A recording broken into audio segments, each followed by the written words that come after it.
শুক্রবার ফজরের নামাজের পর আমবয়ানে শুরু হয় বিশ্ব ইজতেমার তৃতীয় পর্ব। এতে অংশ নেয় দিল্লির নিজামুদ্দিন মারকাজের অনুসারী তাবলিগ জামাতের মুসল্লিরা।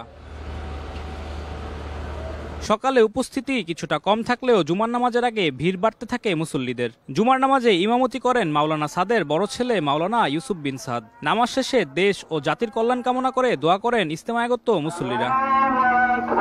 ইজতেমায় দেশি মুসল্লিদের পাশাপাশি অংশ নেন বিশ্বের বিভিন্ন দেশ থেকে আগত মুসল্লিরাও। ইজতেমায় সার্বিক পরিস্থিতি নিয়ে সন্তোষ প্রকাশ করেন তারা।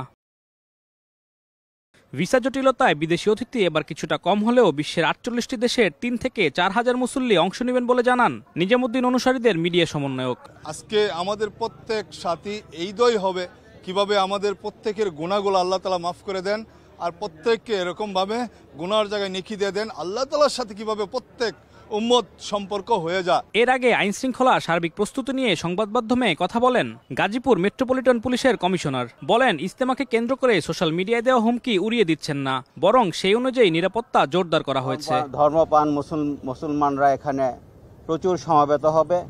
এই সমবেত হলে তাদের নিরাপত্তার দায়িত্ব আমাদের সকলের। আমরা পুলিশ সহ অন্যান্য বাহিনীর সদস্যরা সার্বক্ষণিক সতর্ক আছি এখানে আমরা তাদের নিরাপত্তা দেওয়ার জন্য। তাবলিগ জামাতের ভেদাভেদ ভুলে ইসলামের স্বার্থে সবাইকে ঐক্যবদ্ধ হওয়ার আহ্বান নিজামুদ্দিন অনুসারীদের।